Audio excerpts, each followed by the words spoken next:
반갑습니다. 돌집사TV입니다. 자, 이번 시간에도 바로 시작해보도록 하겠습니다. 자, 첫 번째, 노동 수요의 탄력성을 구하는 공식을 쓰고, 노동 수요 탄력성에 영향을 주는 4가지 요인을 쓰시오 되어 있습니다. 자, 요 4가지 요인 쓰는 거는 단독으로 나올 수도 있습니다. 볼게요. 자, 노동 수요 탄력성 공식은, 자, 노동 수요량 변화율을 임금 변화율로 나눠주는 거죠. 자, 근데 요것만 쓰면 되냐? 안 되겠죠?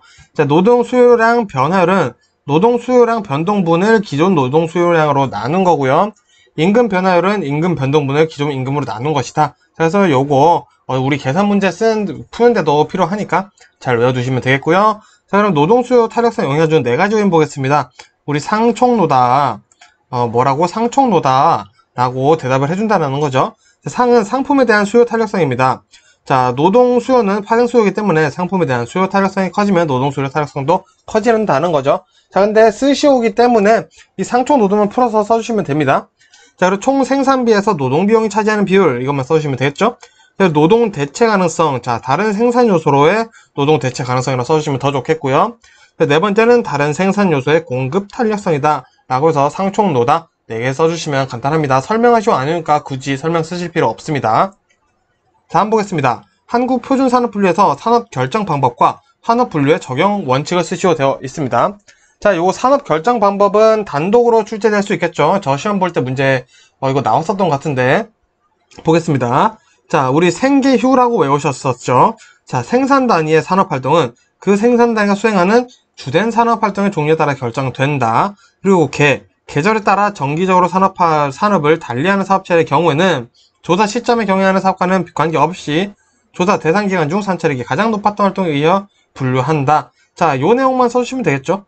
자, 계절에 따라 정기적으로 산업을 달리하면은 조사 대상 기간 중 산출액이 가장 높았던 활동에 의해 분류한다. 이렇게만 써주셔도 됩니다.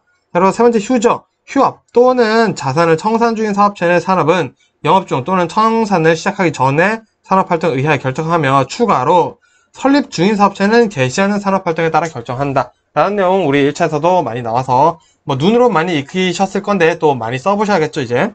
자, 그러면 산업분류의 적용 원칙 보겠습니다. 생복산이죠. 자, 생산 단위는 산출물뿐만 아니라 투입물과 생산 공정 등을 함께 고려하여 그들의 활동을 가장 정확하게 설명된 항목에 분류하여야 한다.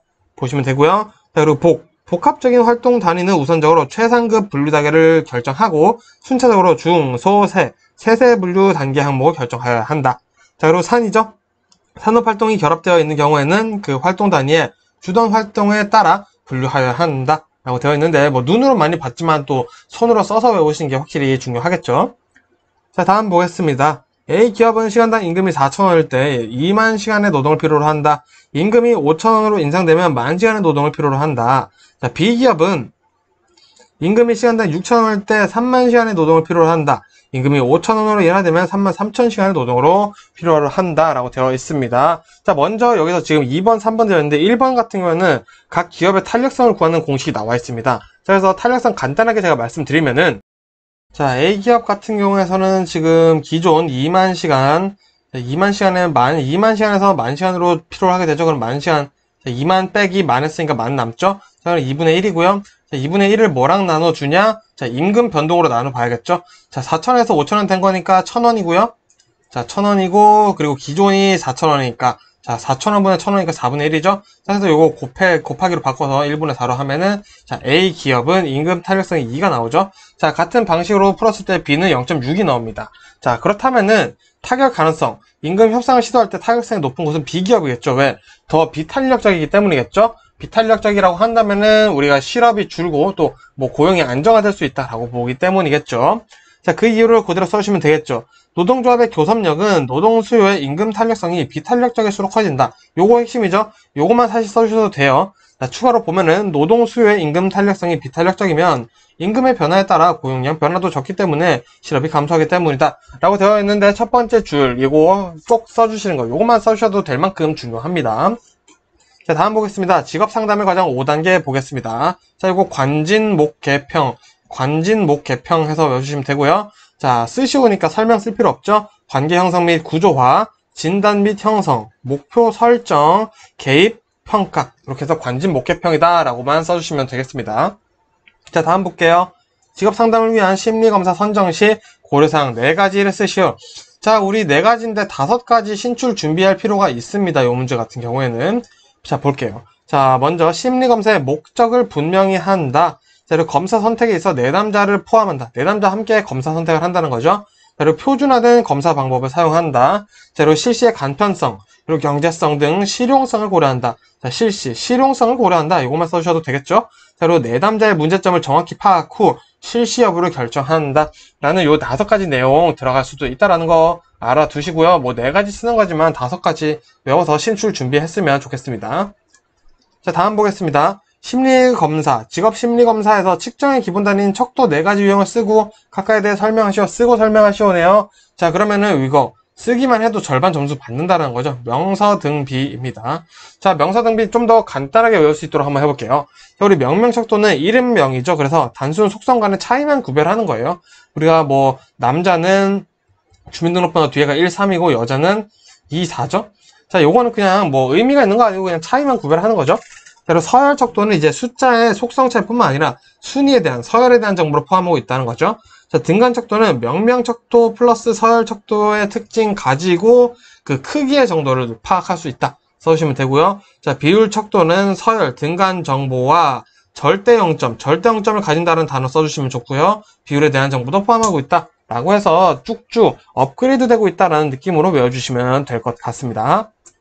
자, 다음 보겠습니다. 한국표준산업분류는 생산 단위가 주로 수행하고 있는 산업활동을 그 유사성에 따라 유형한 것으로 3가지 분류 기준에 의해 분류된다. 자, 이 3가지 분류 기준을 쓰시오. 우리 산투생 써주시면 되죠? 산출물의 특성이라고 써주셔도 되고요. 자, 투입물의 특성, 생산활동의 일반적 결함 형태, 요거 써주시면 되겠죠. 자, 다음 보겠습니다. 한국표준산업분류에서 포괄적 업무에 대한 직업 분류 원칙의 각각에 대해서 설명하고 예시를 쓰시오 되어 있습니다. 우리 1차 때 많이 봤었죠? 주최생이죠? 자, 보겠습니다. 주된 직무 원칙이죠? 간단하게 볼게요. 상위 한 2개 이상의 직무를 수행하는 경우 직무 내용을 비교 평가하여 상관성이 많은 항목으로 분류한다. 자, 이 내용만큼 꼭 써주셔야 됩니다. 제가 많이 요약을 한 거예요. 자, 예를 들어서 교육과 진료를 겸하는 의과대 교수의 직무 내용을 파악하여 관련이 더 많은 분야로 분류해야 된다. 자, 이거 우리 1차 때 나와 있는 내용 그대로 가져온 거고요. 자, 최는 최상급 직능 수준 우선 원칙이죠. 수행하는 직무가 서로 상이한 교육, 훈련과 경험을 통해서 얻어지는 것이라면 가장 최상급 직능을 필요하는 것으로 분류한다. 최상급 직능으로 분류한다 하면 되겠죠. 자, 여기서도 마찬가지 1차 때 나왔던 거죠. 조리나 배달의 비중이 같은 경우 직능 수준이 더 높은 조리로 분류한다. 그리고 생이죠. 생산 업무 우선 원칙입니다. 생산과 공급이 같이 이루어진다면 생산 단계에 관련된 업무로 분류한다. 예를 들어 빵집에서 빵을 만들며 직접 판매하는 사람은 생산을 맞춰 조리사, 요리사, 파티시에로 분류하는 게 맞다라는 내용을 써주시면 되겠습니다. 자, 다음 보겠습니다. 내부 노동시장 이론, 이중 노동시장 이론, 인적 자본론에 대해 각각 설명하시오 되어 있습니다. 자, 너무 많이 써주실 필요 없고요. 한번 보겠습니다. 내부 노동시장 이론. 기업이 커지고 노동조합이 성장하면 기업 내부의 노동시장이 형성되어 노동시장이 내부 노동시장과 내부시장과 외부 시장으로 분리된다는 이론이다. 사실 이것만 써주셔도 끝입니다. 그런데 추가로 우리는 숙련의 특수성, 현장훈련 관습에 의해 형성되며 임금의 결정, 직무 배치 전환, 승진, 현장훈련 등이 외부 노동시장과는 단절된 채 기업 내부의 규칙이나 절차에 의해 형성되는 노동시장이다. 라는 설명도 있죠. 자, 근데 이따가 살펴보겠지만 우리 이제 내부 노동시장이 형성되는 이유를 물어보는 문제가 나올 수도 있기 때문에 저 같은 경우는 이 밑에 부분을 외우시는 것을 추천드립니다. 어차피 또 여기 써야 되는 내용들이 있기 때문에. 자, 근데 뭐 선택해서 외워주시면 되겠습니다. 다음 보겠습니다. 이중 노동시장 이론이죠. 자, 이중 2개니까 노동시장이 1차와 2차 노동시장으로 분리되어 있다라는 거죠. 자, 그리고 노동시장 간의 노동력 이동은 아주 제한적이고 임금이나 근로조건들이 상이한 여건에서 결정된다. 자, 이것만 써주시면 되겠죠? 자, 그래서 1차 노동시장은 내부 노동시장에 의해 주로 형성되어 높은 임금이나 좋은 근로조건, 고용의 안정성, 승진 기회가 보장되며 경량에 따른 지위 향상이 이루어지는 반면에 2차 노동시장은 낮은 임금, 열악한 근로조건 등 1차와는 반대되는 모습을 보인다. 라고 되어 있습니다. 자, 요거 근데 제가 써드린 내용 다 외워주신 게 좋은 게 뭐냐면은 자, 이중 노동시장에서 1차 노동시장의 특징을 쓰시오라는 문제가 나옵니다. 자, 그래서 높은 임금, 좋은 근로조건, 고용의 안정성, 승진 기회 보장, 경력에 따른 지위 향상 요 5가지 지금 같이 외워두시도록 하겠습니다. 자, 여기 있는 내용은 결국 다 외워야겠죠. 자, 그리고 인적 자본론 보겠습니다. 자, 자, 인적 자본. 인간을 자본으로 본다는 거죠. 인간을 경제적 가치와 생산성 향상을 위해 투자할 수 있는 자본을 본다. 인간도 하나의 투자의 대상이라는 거죠. 자, 인간에게 투자를 한다. 교육 이런 것도 투자가 되겠죠. 미래에 보다 큰 수익을 기대하기 위해 인간에게 투자하는 것으로 인적 자본의 양과 생산성 관계를 비례관계로 보고 있다. 라고 되어 있지만 우린 첫째 줄만 외워주시면 될 것 같습니다. 자, 그러면 요 문제 볼게요. 자, 도린저와 피오르의 내부 노동시장이 형성되는 요인 세 가지 쓰고 설명하시오. 자, 아까 말씀드렸었죠? 자, 세 가지는 먼저 숙현관이다. 숙현관인데 뭔지 봐야겠죠. 자, 숙련의 특수성입니다. 자, 특수한 단어 그대로 가져와서 시작할게요. 특수한 숙련은 기록이나 문서를 통한 전수가 불가능하고 내부 노동력만이 소유하게 되는 것을 말합니다.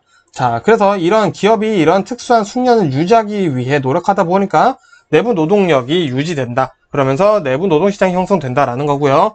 자, 현장 훈련이 있습니다. 실제 직무 수행에 필요한 기술들은 우리 다 현장에서 배우게 되죠.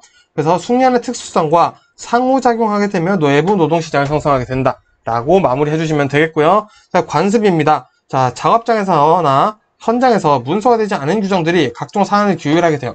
예를 들어 그런 거죠. 자, 우리 부장님한테 결제를 받을 때는 꼭 요구르트 하나를 들고 가라. 뭐 이런 말도 안 되는 관습이 있을 수도 있겠지만 그런 것들이 사용자나 근로자에게 중요한 의미를 가지게 하기 때문에 이런 관습이 내부 노동시장 형성을 하는데 중요한 요인이 된다라고 보시면 될 것 같습니다.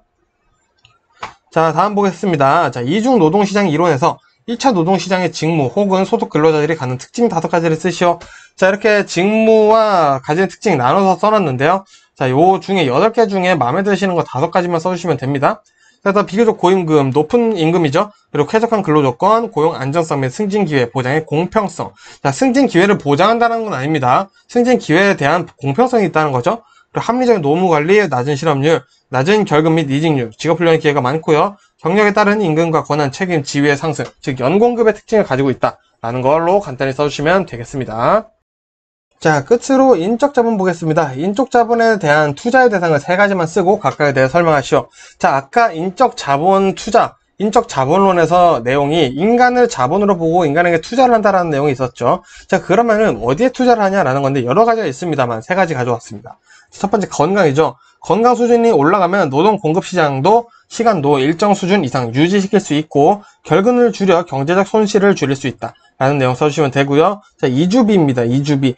자, 근로자가 자신의 생산 능력을 더 잘 발휘할 수 있는 곳으로 이주를 시키는 거죠. 그러면서 근로자 자신의 가치를 높일 수 있게끔 해준다라는 내용 들어있는데 굳이 가고 싶은 사람이 있을지 잘 모르겠습니다만 자, 이런 것도 인적 자본 투자에 들어간다라는 거고요. 그리고 현장 훈련입니다. 자, 취업 후 사업장에서 우리 작업 현장에서 작업을 직접 배우게 되겠죠. 자, 그 또한 인적 자본 투자의 대상이 된다라는 걸로 보시면 되겠습니다. 자, 그렇게 해서 이번 영상은 여기서 마무리하고요. 다음 영상으로 인사드리도록 하겠습니다. 고생 많으셨습니다. 반갑습니다. 돌집사TV입니다. 자, 이번 시간에도 바로 시작해보도록 하겠습니다. 자, 먼저 첫 번째, 여가와 소득의 선호에 대해서 대체효과와 소득효과의 의미를 쓰고 여가가 정상제일 때와 열등제일 때 소득 증가에 따른 노동 공급의 변화를 설명하시오 되어 있네요.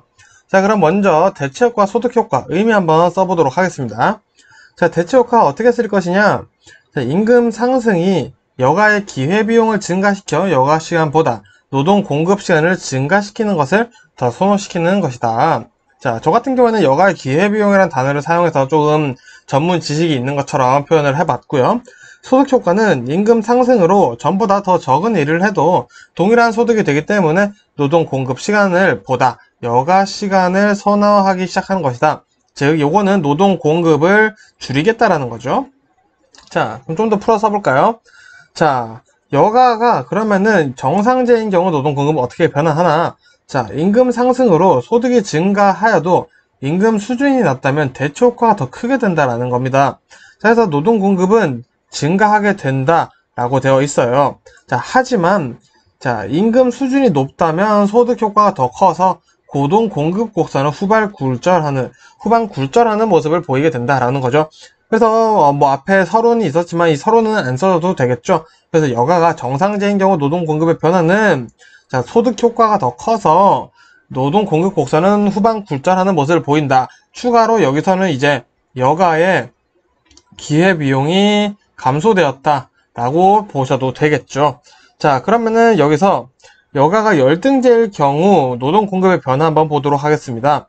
자, 임금 수준과는 상관없이 노동 공급은 증가하게 되며 여가 수요가 감소되므로 노동 공급량의 증가로 인해 노동 공급 곡선은 우상향하게 된다. 자, 여기서는 여가 수요가 감소된 거죠. 그래서 반대로 보면은 여가의 기회 비용이 증가했다 라고 볼 수 있겠죠. 내가 1시간 노느니 차라리 1시간 더 일하는 게 낫다 라고 얘기를 하는 게 바로 여가가 열등제일 경우이다 라고 보시면 될 것 같습니다. 자, 다음 보겠습니다. 한국직업사전에서 수록된 부가직업정보 중 정규교육, 숙련기간 직무, 기능의 의미를 기술하시오 되어 있습니다. 우리 전 영상에서 봤었던 거죠. 한번 서술해 보도록 하겠습니다. 자, 첫 번째 정규교육이죠. 해당 직업의 직무를 수행하는 데 필요한 일반적인 정규교육 수준을 의미한다. 자, 요 정도로만 써주시면 됩니다. 자, 밑에 내용은 그냥 추가로 보시면 되겠고요.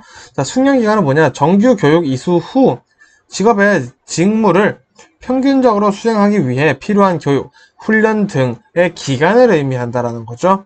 그래서 여기까지만 써주시면 되고요. 추가로 써주실 분들은 향상훈련은 해당하지 않는다. 써주시면 되겠고요. 자, 직무 기능은 해당 작업자가 직무 수행 과정에서 자료, 데이터, 사람, 피플, 사물 등이죠. 자, DPT와 어떤 관료들을 가지는지 보여주는 것이 직무 기능이다. 라고 써주시면 되겠습니다. 자, 다음 볼게요. 임금의 하방 경직성의 의미를 설명하고 임금의 하방 경직성의 원인 4가지를 쓰시오네요. 자, 의미만 설명하면 되겠네요. 자, 하방 경직성의 의미. 자, 균형 임금이 경기 침체로 인한 경제 여건의 변화로 하락할 요인이 되어도 하락하지 않는 것. 자, 임금은 안 떨어진다는 거죠. 자, 그러면은 왜 하방 경직성이 일어나냐? 쓰시오니까 단단만 쓰면 되겠죠. 그래서 우리 도식화 해보겠습니다. 화장, 노, 최연 이라고 해보겠습니다. 자, 노동자의 화폐 환상, 화죠. 화폐 환상 때문에 일어난다. 화폐 환상이라고 쓰셔도 되고요. 장은 장기 고용 계약입니다. 장기 고용 계약에 뭐 경기 여건을 변하면 임금을 깎는다 이런 내용은 안 들어가죠. 자, 그리고 노죠. 노동조합의 존재입니다. 노동조합의 저항으로 인해 임금이 하락할 요인이 있어도 임금이 유지된다는 거고요. 최저임금제죠. 자, 최저임금 아래로는 절대 떨어질 수가 없겠죠. 그리고 연공급 임금 제도입니다. 근속 연수나 학력 등에 의해서 결정되는 게 연공급 임금 제도죠. 그래서 임금이 상승하면 상승하지 하락할 수는 없다라는 겁니다. 자, 다음 보겠습니다. 롭키스트와 데이비스의 직업 정의론에서 직업 적응 방식의 유형 3가지를 쓰시오. 자, 3가지? 우리 이거 4가지 아니면 3가지 뭐 있지? 이렇게 헷갈리시면 안 되고요. 이거 육근 적반 쓰라는 거예요. 자, 근데 게다가 쓰시오죠. 서술을 또 아니에요. 자, 그러면은 우리 융통성, 끈기, 적극성, 반응성 중에 3개 하나만 써주시면 되겠다. 아주 간단한 문제죠. 이런 문제는 정말 땡큐입니다. 자, 다음 보겠습니다. 롭키스트와 데이비스의 직업정의론에서 직업정의론에 기초하여 개발한 직업정의과 관련된 검사도구 3가지. 자, 검사도구 3가지 쓰라는 거죠. 미네소타와 관련되어 있겠죠. 자, 그래서 미네소타 보면은 먼저 중직무기만 이라고 외워보겠습니다. 그래서 미네소타 중요도 질문지 MIQ 정도 써줘야겠죠. 그리고 직무기술 질문지 혹은 미네소타 직무기술 질문지 하여서 JDQ 혹은 MJDQ라고 쓰셔도 됩니다. 그리고 미네소타 직무 만족 질문지죠. MSQ. 자, MSQ 해서 요거 3가지 한글, 영어 둘 다 써주시면 좋겠습니다. 자, 다음 보겠습니다. 틴슬레이와 브래들리가 제시한 검사 해석의 4단계를 설명하시오 되어 있죠. 자, 먼저 해석 준비를 합니다. 자, 제가 간단하게 써놨는데요. 검사 점수의 의미와 내담자의 정보가 어떻게 통합되어 해석되는지 검토를 해봅니다. 자, 그리고 나서 이제 내담자를 준비시켜요. 자, 내담자가 검사 결과에 대한 해석을 받아들일 수 있도록 준비시킨다. 이렇게만 써주시면 되고요. 자, 그리고 결과 전달하기입니다. 내담자가 이해하기 쉬운 용어를 사용해서 검사 결과의 의미를 전달하는 거예요. 풀어서 써주시면 되죠. 그리고 추후 활동, 검사 결과에 대한 의견을 나누며 여기서부터죠. 내담자가 어떻게 이해했는지 확인한다. 자, 요거를 꼭 써주시면 될 것 같습니다. 생각보다 간단하니까 금방 외워지실 거고요. 자, 다음 보겠습니다. 인지정서 상담 기법의 기본 가정, 기본 개념, 상담의 목표를 쓰셔도 되어 있습니다. 자, 뭐 한 가지만 쓰셔도 되고요. 2가지 쓰셔도 되는데 선택해서 써주시면 되겠고요. 기본 가정은 자, 인간은 합리적인 사고, 자, 그리고 동시에 비합리적 사고의 기능성을 가진다. 그리고 모든 내담자의 행동적, 정서적 문제는 비논리적이고 비합리적인 사고에서 발생한다. 이거 어디서 보지 않았나요? 그렇죠. 우리 아리비트의 기본 논리에 대해서 나왔었죠. 인사행, 합행력이었죠. 자, 합행력. 인사행, 합행력의 내용 2개가 나왔네요. 자, 기본 개념에서도 2개 나옵니다. 자, 먼저 A, B, C, D, E, F까지 써주셔도 되고요. 모형을 사용한다. 그리고 인지는 인간 정서의 중요한 요소이다. 자, 이거 인사행 합행력에서 인이었죠. 그리고 상담의 목표는 결국에는 뭐 자기 관심, 자기 수용, 불확실성 수용, 관용 등을 통해 비합리적 신념을 합리적인 신념으로 변화를 유도한다. 자, 요게 핵심이죠. 그래서 동그라미 쳐드린 부분 꼭 써주시면 될 것 같습니다. 자, 다음 보겠습니다. 현재 사용되고 있는 흥미검사의 종류 5가지 쓰시오 되어 있습니다. 자, 간단하게 청, 스, 캠, 쿠, 직이라고 해서 외워보도록 하겠습니다. 청소년 직업 흥미검사라고 써주시면 되고요. 스트롱 흥미검사입니다.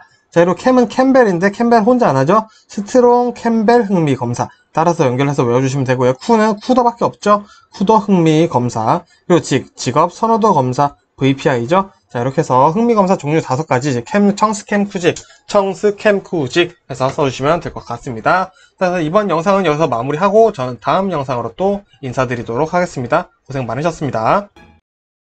반갑습니다. 돌집사TV입니다. 자, 어느덧 마지막 영상이죠. 자, 이제 조금만 더 힘내서 공부하시길 바라겠습니다. 자, 그럼 바로 시작해볼게요. 자, 첫 번째, 직업상담사가 갖춰야 할 자질 5가지를 기술하시오 되어 있습니다. 자, 먼저 내담자에 대한 존경심, 그리고 도덕적인 입장과 태도, 그리고 객관성, 자기 자신에 대한 객관성이죠. 자기 자신에 대한 객관성이 되겠고요. 자, 그리고 직업상담의 연구 및 평가 능력, 그리고 심리학적 지식, 이 5가지 써주시면 될 것 같고요. 자, 다음 문제. 한국 직업사전에 부가 직업 정보 중 육체활동의 구분 4가지를 쓰시오니까 우리 균, 웅, 언청 해서 외워볼게요. 자, 균형 감각, 웅크림, 언어력, 청각 4가지, 육체활동 4가지다. 균, 웅, 언청 외워주시면 되고요. 다음, 심리검사의 결과에 영향을 미치는 검사자 변인과 수검자 변인 중에서 강화효과, 기대효과, 코칭효과를 설명하시오 되어 있습니다. 자, 요 강화효과, 우리 강화란 단어를 그대로 써주시면 됩니다. 그래서 검사자가 수검자에게 제공하는 물질적, 언어적 보상이 말 그대로 결과에 영향을 미치게 되는 거고요. 기대효과는 검사자가 수검자에 대한 기대죠. 또 어떤 기대를 표명하는지가 검사 결과에 영향을 미치는 것이라고 쓰시면 되고요. 코칭 효과는 검사자가 수검자에게 코치를 해주는 거죠. 그래서 검사 내용에 대한 방법이나 설명, 그리고 지시, 조언 등의 행위가 죄송합니다. 결국 검사 결과에 영향을 미친다라는 내용을 써주시면 되겠습니다.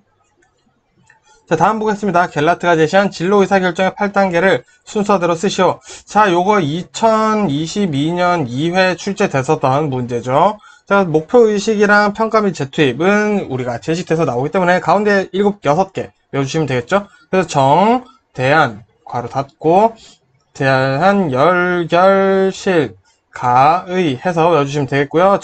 정보 수집, 대안 열거, 대안의 결과 예측, 대안의 실현 가능성 예측, 그리고 가치평가, 의사결정 요것만 써주시면 되겠습니다. 자, 다음 보겠습니다. 정신분석적 상담은 이성적이고 직접적인 방법으로 불안을 통제할 수 없을 때 무의식적으로 방어기제를 사용한다고 한다. 방어기제의 종류 5가지만 쓰시오. 혹은 3가지 설명하는 게 나올 수도 있으니 우리 5가지 외워두시고 3가지는 설명할 방법을 준비를 해두시면 되겠죠. 자, 그럼 보겠습니다. 자, 억압부터 볼게요. 자, 의식에서 받아들이기 힘든 것을 무의식적으로 억압하는 것이고요. 부정은 고통스러운 현실을 무의식적으로 부정하는 것이다. 그리고 투사, 자신의 생각이나 감정 등을 다른 사람의 탓으로 보는 것이다. 그리고 퇴행, 미숙한 행동을 보이던 과거로 퇴행하는 거죠. 그리고 승화는 본능적인 욕구를 사회적으로 용납 가능한 수준으로 표현하는 것이 승화이고요. 동일시는 어떤 사람이나 집단과 실제적 또는 상상적으로 동일시해보는 것을 말합니다. 자, 그래서 우리 5가지 쓰는 거 외워주시고요. 3가지는 설명할 수 있게 선택해서 외워주시면 되겠습니다. 자, 다음 보겠습니다. 발달적 직업상담에서 직업상담사가 사용할 수 있는 기법 중 진로 자서전과 의사결정일기를 각각 설명하시오. 자, 요거는 간단하게 설명할 수가 있어요. 진로 자서전은 과거고요. 의사결정일기는 현재에 대한 내용입니다. 자, 그래서 진로 자서전 보시면 내담자가 과거에 어떤 진로 의사결정을 했는지, 진로 자서전이니까 과거에 어떤 진로 의사결정을 했는지 자유롭게 기술하게 해보는 거예요. 자, 여기까지만 쓰셔도 무관하다는 겁니다. 자, 의사결정일기는 제가 그럼 현재라고 말씀드렸죠. 자, 내담자의 현재에 현재 어떤 의사결정을 하는지 한번 말씀해보세요, 기술해보세요 라고 얘기를 하는 게 바로 의사결정일기죠. 자, 그래서 의사결정일기 추가로 진로 자서전의 보충 역할을 해주는 것은 의사결정일기다. 이 정도까지만 써주시면 충분히 정답이 됩니다. 자, 이어서 보겠습니다. 인지정서적 상담이론의 비합리적 신념의 뿌리를 이루고 있는 것으로 가정한 세 가지 당위성을 쓰고 각각의 예를 들어 설명하시오. 자, 요거는 자, 타, 세죠. 자, 자타세입니다. 자신에 대한 당위성, 나는 어떤 사람이 되어야 한다는 당위적 신념을 얘기를 하는 거고요. 예를 들면 나는 반드시 성공해야 된다. 나는 반드시 변호사가 되어야 된다. 이런 거죠. 그리고 타인에 대한 당위성은 타인에 대한 기대 때문에 나타나는 거예요. 그래서 타인에 대한 기대 등으로 나타나는 당위적 신념이죠. 예를 들어 타인은 나를 합리적으로 대해야 한다. 이 종업원은 나에게 친절해야 된다. 종업원이라면 나에게 친절해야 되는 거는 맞긴 하겠네요. 자, 내 친구는 나에게 꼭 친절해야 된다. 이런 거는 당위성이 될 수 있다라는 거죠. 그리고 세상에 대한 당위성입니다. 자, 환경이나 상황이 세상인 거죠. 그래서 이 상황이 내 위주로 돌아가야 한다는 당위적 신념인 거죠. 그래서 지금 이 상황에서 내가 나서야 한다. 이 상황은 내가 해결해야 한다. 혹은 세상은 반드시 내 위주로 돌아가야 한다. 그런 것들이 이제 세상에 대한 당위성을 이루고 있다라고 보시면 되겠습니다. 자, 다음 보겠습니다. 자기 보고식 가치 사정학에서 가치 사용법 6가지 쓰시어 보겠습니다. 존과 백절체자죠. 존과 백절체자. 자, 존경하는 사람 말하기, 과거의 선택 회상하기. 자, 요거 과거의 선택 조사하기 아니고 회상하기죠. 그리고 백일목 말하기, 절정 경험 조사하기죠. 헷갈리시면 안 되고요. 그리고 체크 목록 가치의 순위 매기기. 그리고 자유시간과 금전 사용 계획 조사하기. 자, 매기기가 오타가 좀 있고요. 자, 이렇게 해서 존과 백절체자, 존과 백절체자 해서 외워주시면 되겠습니다. 자, 다음 보겠습니다. 표준화를 위해 수집된 자료가 정규 분포에서 벗어나는 것은 검사 도구의 문제보다 소집 절차의 오류의 원인이 있을 수 있다. 이를 해결하기 위한 방법 3가지를 쓰고 각각 설명하시오. 자, 예를 들어 이런 겁니다. 지금 이 문제가 물어보는 건 뭐 하냐면은, 자, 정말 쉽게 얘기를 할게요. 자, 이렇게 생긴 게 정상 분포, 정규 분포에 생긴 그래프인데, 이렇게 생기지 않았을 때, 어떻게 이렇게 생긴 이런 식으로 그래프를 만들어주냐라는 걸 지금 물어보고 있는 겁니다.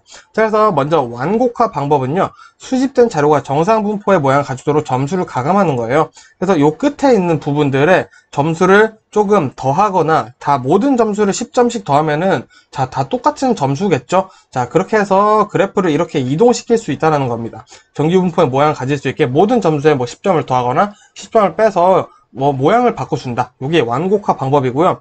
절미법은 편포의 꼬리를 자르는 방법입니다. 단 편포가 작은 경우에만 사용할 수 있고요. 예를 들어 그런 거죠. 자, 요렇게 생겼는데, 자, 요렇게 돼버리는 거예요. 자, 요게 이 부분이 꼬리라고 볼 수 있겠습니다. 근데 너무 작아요. 무시해도 될 만한 숫자입니다. 요럴 땐 그냥 잘라버려서 우리 요 모습만 보고 한번 조사를 해보자 라고 얘기를 하는 거죠. 그리고 면적 환산법은요, 각 점수들의 100분위를 찾습니다. 먼저. 그리고 그 100분위에 해당하는 Z점수가 있겠죠. 그 Z점수를 찾는 것을 우리 면적 환산법이다 라고 얘기를 하고 있습니다. 자, 다음 보겠습니다. 노동조합의 임금 효과가 발생하는 경우 중 이전 효과와 위협 효과에 대해서 설명하시오 되어 있습니다. 자, 요거는 자주 나오는 친구는 아닌데 한번 나올 때가 됐습니다. 제가 봤을 때. 자, 이전 효과죠. 자, 노동조합의 조직으로 임금이 상승하죠. 자, 노동조합이 있으면은 임금이 상승하겠죠. 자, 임금이 상승하면은 고용이 감소하죠. 고용이 감소한다라는 말은 즉 실업이 발생한다라는 말이죠. 자, 이때 발생한 실업자분들이 비조직 부문, 노조가 없는 비조직 부문으로 이동하기 시작해요.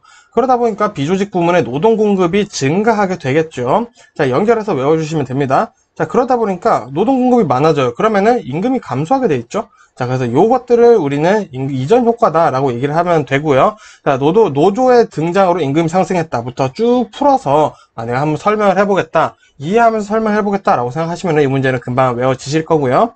자, 위협 효과입니다. 자, 우리 이전 효과 때문에 지금 어떻게 됐어요? 비조직 부문의 임금이 하락했죠.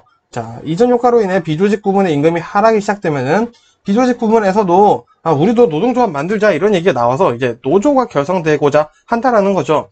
자, 그러다 보니까 사용자 측 입장에서는 우리 노조 없었는데 갑자기 왜 노조 만들려고 그러지? 얘네가 돈이 부족해서 그런가?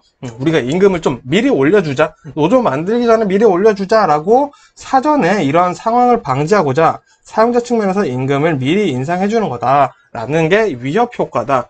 즉, 노동자들이 비조직 부문에서 노조가 발생될 것을 예방하여 사용자 측면에서 미리 임금을 인상하는 것이 위협 효과다라고 정리를 해보시면 되겠습니다.